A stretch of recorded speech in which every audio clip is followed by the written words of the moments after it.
Bonjour le peuple, après une vidéo pouvant emmener à des débats et des polémiques, je me suis dit, puisqu'on est sur la lancée, pourquoi ne pas parler d'un autre sujet bien tabou, les religions. D'ailleurs, petit aparté, dans la dernière vidéo consacrée au racisme entre les régions de France, le chauvinisme et l'antitourisme, vous avez plutôt été assez sérieux dans les commentaires, assez intelligent et assez respectueux entre vous, pour ne pas créer de problème, même si vous avez des avis divergents. Donc j'aimerais, s'il vous plaît, pour cette vidéo aussi, garder la même intelligence dans les commentaires, ça serait très cool. Avant de vous donner mon avis sur les religions, je vais vous dire ce que je suis, et je me qualifie comme étant agnostique, ce qui veut dire grosso modo que je ne dis pas que Dieu existe, mais je ne dis pas qu'il n'existe pas, mais s'il existe, c'est certainement pas comme on nous le dit dans les livres religieux. Là je vais parler pour ma pomme, mais si Dieu existe, pour moi c'est sous une forme spatiale. Ouais, alors dit comme ça fait un peu starbé. L'univers, l'espace, c'est fascinant tellement il y a deux choses improbables et parfois même inconcevables par l'homme et que la science n'arrive pas toujours à expliquer. Je veux dire déjà, rien qu'un trou noir, plus tu t'en approches et plus la conception du temps n'est plus la même. Et je te parle pas de l'effet d'étirement que ça peut causer. Donc je me dis qu'une forme surpuissante capable de créer des univers... Attends, j'ai oublié un détail là. Toujours bien vérifier le décor quand vous faites une vidéo, c'est un conseil d'amis. Donc je disais, une forme surpuissante capable de créer des univers qui deviennent ensuite autonomes, capables de créer des planètes qui peuvent elles-mêmes plus ou moins engendrer la vie, bah je me dis que c'est une théorie pas plus conne qu'une autre. Mais ça c'est une théorie totalement personnelle et vous pouvez totalement en débattre dans les commentaires et même la démonter si vous voulez, il n'y a aucun problème. Voilà, ça c'est ce que je théorise, si quelque chose se rapprochant de ce que l'on appelle Dieu existait possiblement. Mais c'est même pas une croyance, hein, c'est vraiment juste totalement une théorie 100% personnelle. Et justement, transition parfaite, parlons donc maintenant du sujet épineux concernant les croyances, les religions. Qu'on mette les choses au clair, cette vidéo n'est pas là pour cracher sur telle ou telle croyance, ce que croit l'un ou l'autre, etc. Moi, je suis là juste pour donner mon avis sur les religions en général. Donc, c'est pour cela que je vous demanderai de rester respectueux entre vous dans les commentaires, que vous soyez d'accord ou pas avec moi, ou que vous soyez d'accord ou pas avec ce que quelqu'un a pu dire dans les commentaires qui puisse éventuellement vous gêner. De toute manière, c'est simple, à la moindre insulte, au moindre truc irrespectueux, ça va faire comme la vidéo précédente, le commentaire sera automatiquement et systématiquement supprimé. N'en déplaise à certains, la France est un pays laïque. Ok, la religion principale, c'est la religion chrétienne, mais ça reste quand même un pays laïque. Et c'est là qu'il me semble important de faire un petit aparté historique beaucoup trop résumé concernant la laïcité en France. 1789, Révolution française, fin des privilèges ecclésiastiques et de la pensée unique avec l'arrivée de la Déclaration des droits de l'homme qui, en gros, nous dit que toute personne est en droit de penser ce qu'il veut et que les hommes sont égaux entre eux. Et quand je dis homme, c'est homme avec un petit h. Les droits de la femme, ça arrivera un tout petit peu après. J'en parle un tout petit peu plus en détail dans la vidéo concernant les insultes faites aux femmes si ça t'intéresse. Octobre 1958, Constitution de la 5e République, toujours en vigueur d'ailleurs, qui nous dit donc via l'article 10 « Nul ne doit être inquiété pour ses opinions, même religieuses, pourvu que leurs manifestations ne troublent pas l'ordre public établi par la loi. » Et retenez bien cette phrase parce qu'on va y revenir assez rapidement. Mars 1882, l'enseignement public est désormais laïque, suivi de la loi de 1886 qui emboîte le pas avec le remplacement de l'enseignement moral et religieux par l'enseignement moral et civique. Et bien sûr, le climax de tout ça, la fameuse loi de 1905 séparant l'église et l'État, qui met un petit peu en ordre toutes les lois que j'ai dit juste avant, en déclarant, entre autres, la République assure la liberté de conscience, elle garantit le libre exercice des cultes sous les seules restrictions éditées ci-après dans l'intérêt de l'ordre public. Ou encore la fin du financement des cultes religieux par l'État. Bon, après, concernant la laïcité, il y a bien sûr d'autres dates importantes, mais là j'ai dit les principales. Bon, à partir de là, vous vous demandez peut-être où est-ce que je veux en venir. Et ben là où je veux en venir, c'est très simple, c'est que malgré l'existence des lois que j'ai citées, eh ben, on est dans un monde où les religions sont méga, giga, ultra présentes dans nos vies, et ça commence à me péter les couilles très sérieusement en fait. Et ce, peu importe la religion, hein. Pour moi, les religions sont des textes écrits par des gens qui n'avaient pas à l'époque suffisamment de moyens ou l'évolution assez avancée pour expliquer notre monde. Alors, ils ont théorisé, via ce qu'ils pensaient, ce qu'ils observaient, des légendes ou des personnes qui ont peut-être eu beaucoup de connaissances à leur époque pour en faire passer ce qu'ils faisaient pour de la magie, car rien ne dit qu'eux-mêmes savaient ce qu'ils faisaient réellement, ils ont peut-être juste compris comment soigner un mal entre autres sans forcément pouvoir l'expliquer. Certains actes ont peut-être été amplifiés, donnant naissance à des personnages extraordinaires aux yeux des gens. Rien que de nos jours, dans la vie de tous les jours, il y a certaines histoires banales qui sont parfois extrêmement méga amplifiées, alors qu'au final c'était un tout petit truc de merde et ça crée des embrouilles de ouf et des histoires de malades. C'est ni plus ni moins que le téléphone arabe. C'est un peu comme quand on est petit et qu'un petit bruit dans notre chambre se transforme en fantôme, ou bien que lorsqu'on fait un cauchemar, et c'est à cause du monstre qui est caché sous notre lit. Sauf que quand on vieillit, on trouve des explications rationnelles à tout ça. Et tout ça on le sait pourquoi, parce que les connaissances de l'homme a évolué au fil du temps. Quand du bois travaille, ça fait du bruit, mais on le sait que du bois ça travaille. On le sait que c'est pas un fantôme. Sauf que toutes ces évolutions à l'époque, elles n'avaient pas encore eu lieu. Donc de fil en aiguille, les gens commençaient à se dire que ce que disaient les bouquins religieux, c'est pas forcément plus con qu'autre chose. S'expliquer pourquoi on existe, ça donne un sens à notre vie, et que si une telle chose que un ou plusieurs dieux peut exister, si on ne le vénère pas un minimum, on va peut-être possiblement se faire défoncer la gueule. Après tout, il nous a donné la vie, donc il peut peut-être nous la reprendre, ou nous la pourrir. Voilà pour moi comment sont nés les cultes religieux, et de toute façon, c'est pas compliqué, il suffit juste de regarder les pays où l'éducation est difficile d'accès, c'est là où ils sont les plus religieux. Pourquoi? Car ils ont comme seule explication à notre monde les livres religieux. Et ce que je vais dire là, c'est pas méchant, mais souvent ça leur permet de donner un sens à leur vie et d'expliquer leur malheur par les actes d'un ou plusieurs dieux qu'ils vénèrent. Ça leur permet aussi d'accepter plus facilement leur situation. Bon, ça permet aussi à certains gouvernements de certains pays de faire fermer sa gueule au peuple pour éviter des rébellions, parce que ils vont croire à des représailles s'ils ouvrent trop leur bouche. Mais bon, ça c'est un autre sujet.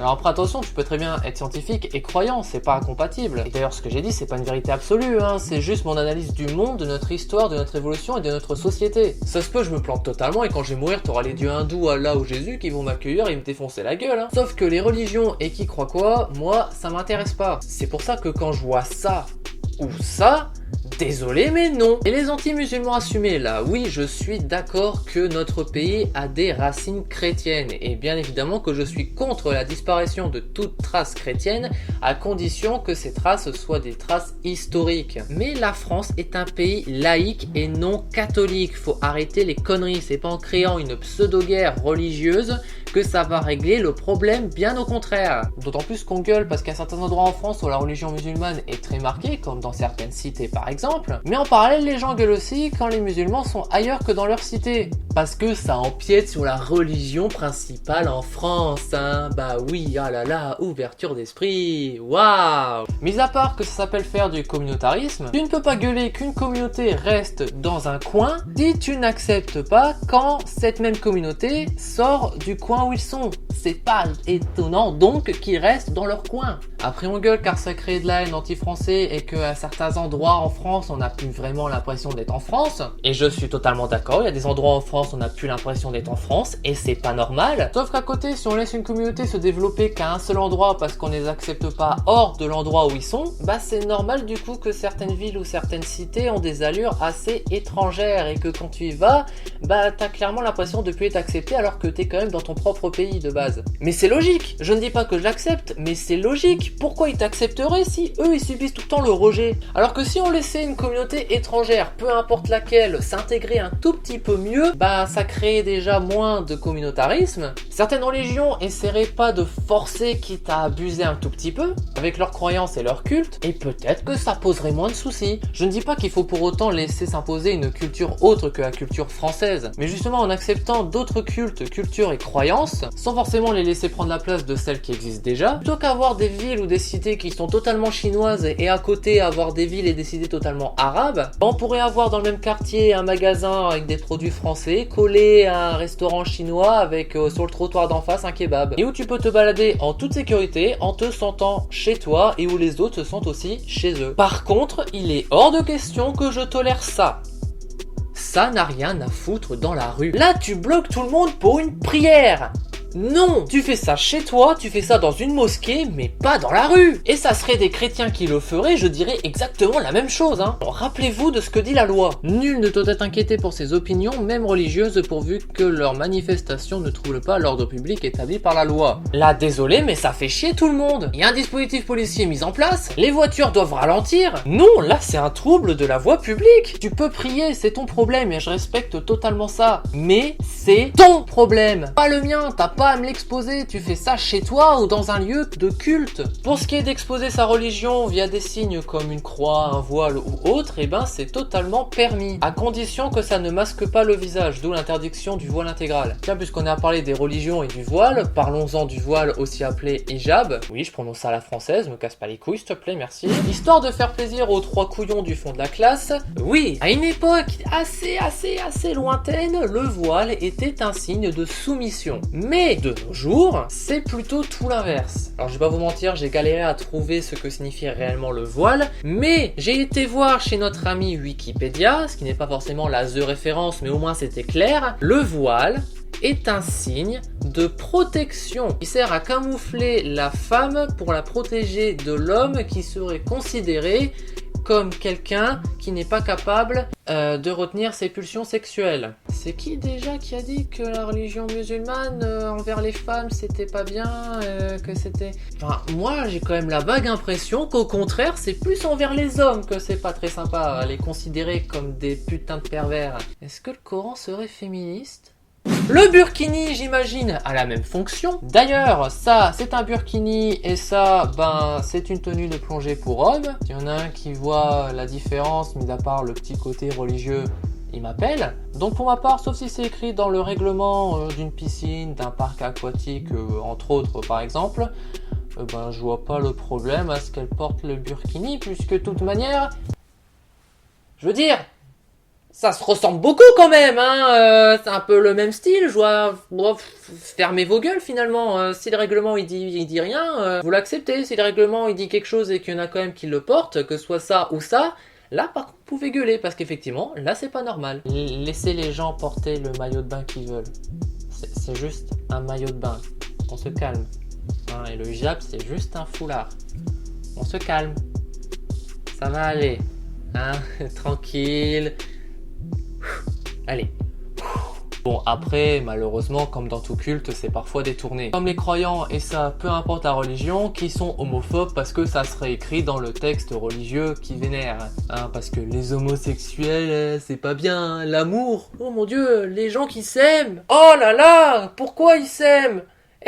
C'est pas bien l'amour, hein. Sauf que tu veux savoir la meilleure, il paraîtrait que c'est écrit nulle part dans aucun des textes religieux, dans aucun des bouquins religieux, que l'homosexualité est interdite. Alors oui, il existe des passages qui interdisent certaines pratiques, mais en soi, les relations et les sentiments homosexuels ne sont pas interdits. Et on en revient à ce que je disais au début. L'homosexualité n'est pas expliquée par les religions. Ils ne comprennent pas que deux personnes de sexe opposé ne pourront pas se reproduire par voie naturelle puissent s'aimer. C'est parce que, comme je le disais plus tôt dans la vidéo, à l'époque, on ne pouvait pas expliquer l'homosexualité. On ne comprenait pas ce que c'était, mais aujourd'hui, on sait ce que c'est. On a une explication à l'homosexualité. On sait que c'est naturel. Et on s'en branle. Ils font ce qu'ils veulent, les gens. Mais non, parce que religion... Parce que certains vont pas aller chercher plus loin que le bout de leur putain de bouquin qui vénère, eh ben, homophobie. Heureusement, tous les croyants ne sont pas comme ça. Dieu merci. C'est un petit peu blasphématoire ce que je viens de faire, mais heureusement que tous les croyants sont pas comme ça, putain. Et encore, certains croyants, ils ont l'excuse de la croyance. Enfin, excuse de merde, hein, mais une excuse quand même. Mais ceux qui sont athées et qui croient en rien, et qui sont quand même homophobes, c'est quoi votre excuse ? Vous êtes plus con que con ? Puis certains croyants qui pensent avoir la réponse absolue, que c'est leur croyance qui est la seule et l'unique, la véritable réponse à l'univers. Même s'il faudra m'expliquer ce que c'est toutes ces découvertes depuis quelques centaines d'années, mais... Bah cela, allez vous faire enculer. T'as pas à imposer ta croyance. Aussi bien que tu n'as pas à imposer ta culture d'ailleurs, hein, comme je le disais dans ma précédente vidéo sur le racisme entre les régions de France. Toute religion, et je dis bien toute religion qui est très fortement reliée à une culture n'a en aucun cas le droit d'imposer la culture de cette même religion dans un pays, que ce soit la France, l'Allemagne, les États-Unis, l'Angleterre, peu importe, qui n'a pas cette même culture. Tu peux bien évidemment la faire découvrir aux gens, essayer de leur apprendre un petit peu comment ça se passe dans ta culture à toi, mais ça s'arrête là, ça reste chez toi. ta culture dans ta maison. J'aime bien découvrir d'autres cultures, mais à condition que ça empiète pas sur la culture du pays où je suis, voire du pays où je vis. Oui, la France a des racines chrétiennes, mais tu dois aussi accepter l'existence des autres croyances. Et même si les origines chrétiennes existent, tu n'as pas à imposer ça aux autres, car ils ne croient pas en ça. Tout comme les autres n'ont pas à imposer leur culte. Mais il faut aussi vivre avec son temps. Tu peux croire en ce que tu veux, mais commence pas à attaquer les autres parce qu'ils croient un truc auquel toi tu ne crois pas et qui est trop opposé à ta croyance. On en vient encore et toujours à cette fameuse phrase que j'ai dit il y a quelques vidéos de ça sur les débats à la con, mais elle s'impose ici aussi. Quand des changements considérables surviennent dans la société, vous avez très souvent un conflit profond car votre caractère social traditionnel ne correspond plus aux exigences plus récentes de la société. Dès l'instant où une personne a une croyance trop différente ou trop opposée à ce que peut croire telle ou telle personne, certains ne vont pas chercher à comprendre et ne vont pas accepter la croyance de l'autre. La religion, ça a toujours été, c'est un combat idéologique. L'un n'accepte pas les idées et les croyances de l'un parce que ça correspond pas à ses idées à lui et ses croyances à lui. Ça crée de la haine et une guerre idéologique religieuse inutile. Alors ça va, certains croyants sont tolérants et vivent avec leur temps et acceptent que certains écrits d'époque sont des écrits d'époque. Et que les écrits ne sont pas parfaits comme concernant l'homosexualité, l'avortement, entre autres. Mais là, vous allez me dire, mais Lux, tu sais, il y a quand même certains athées qui sont intolérants envers les religions. Et on en vient, encore une fois, à ce que je disais au début de la vidéo. La religion est trop présente dans notre vie. On nous en parle tout le temps dans les médias, dans les débats de la vie de tous les jours, et même dans cette vidéo, c'est dingue. Donc oui, à force des intolérances se créent. À force de faire chier les gens avec un sujet, les gens font tout pour dégager ce sujet. Et donc ça crée de la haine. Parce que les gens en ont ras-le-bol. Et quand les médias mettent en avant ceux qui font des tueries en détournant les textes religieux, forcément ça va créer de la haine, d'autant plus que on est dans un pays extrêmement friand au niveau cliché, donc ça engendre de la haine, de la rage, du communautarisme, du rejet, de la peur, de tout ce que tu veux. Et du coup ça pousse à merde. Un petit peu comme l'attaque au couteau dans le préfet de police à Paris, où la première info qui a été donnée par les médias sur l'assaillant, c'est qu'il était converti à l'islam depuis quelques mois. Selon un de ses proches, il s'était converti à l'islam il y a 18 mois. Pour l'heure, aucun lien n'est établi par les enquêteurs avec son passage à l'acte. Alors, déjà, si c'était converti pour devenir chrétien, hindou ou juif, quelque chose me dit qu'on ne l'aurait absolument jamais précisé. Et ensuite, si ça n'a absolument aucun lien avec le fait qu'il se soit converti à l'islam, pourquoi tu le précises? À part ça, c'est moi qui suis complotiste. Les médias ne font pas du tout d'amalgame. Pas du tout. Les médias ne créent pas de cases. Non, pas du tout. Je veux dire, merde quoi. Si Chirac il avait été hindou ou musulman, tu crois franchement qu'il serait passé à la télé l'enterrement? Et les évêques qui étaient sur les plateaux télé, là, si c'était des imams, tu crois qu'on leur aurait parlé de Chirac? Moi je vais te dire, ils seraient même pas venus sur le plateau télé. Parce que pour les médias, les musulmans, il faut que ça rentre dans la case religion à problème. Et si tu peux rajouter du Le Pen par-dessus, histoire de rajouter des clichés sur Le Pen, histoire de foutre bien sa merde, vas-y, on le fait. Alors oui, ok, c'est un ancien président et c'est normal qu'il fasse un énorme truc, je dis pas le contraire. Mais tout le pataquès à l'église là, si t'enlèves le côté religieux, ça pouvait pas être fait genre aux invalides et après l'enterrement, donc la partie religieuse fait dans l'intimité familiale. Je me répète, mais si Chirac avait été d'une autre religion, je mets ma main à couper que l'enterrement il serait pas passé à la télé. François Hollande est revendiqué comme athée, pourtant je suis sûr que si demain il venait à mourir, ce que je ne souhaite bien sûr pas, tu peux être sûr qu'on aura exactement le même cinéma avec l'enterrement à l'église qui serait bien évidemment diffusé à la télé, avec les évêques et les prêtres qui seraient invités sur les plateaux télé. Donc en résumé, Dieu a beau être qu'amour dans telle ou telle religion, pour moi les religions ça fout juste une putain de merde idéologique qui n'a plus lieu d'être en 2019. Arrêtez de casser les couilles avec ça, laissez les gens croire ce qu'ils veulent. Surveillez juste que telle ou telle religion ou tel culte ou culture ne s'impose pas trop sur une autre, qu'on reste quand même dans un pays laïque, et stop à la mise en avant des religions via les médias qui vont de toute façon détourner leur image pour les faire rentrer dans des cases. Respectez-vous les uns les autres, chacun croit ce qu'il veut tant qu'il ne l'impose pas et emmerde pas trop le monde avec ça. Et ça sera déjà pas mal. Ce sujet a été méga compliqué à traiter. Il y a eu plusieurs réécritures, j'ai eu le syndrome de la page blanche. d'où le fait aussi que j'ai mis beaucoup de temps à la sortir, mis à part le fait que je bosse aussi sur d'autres projets à côté. Mais voilà, ça a été une vidéo qui était très compliquée à écrire, et en réalité je pourrais même en faire encore 50 vidéos et une bibliothèque de livres complets que j'aurais toujours pas fini de dire ce qu'il y a à dire sur les religions, tellement il y a de trucs à dire.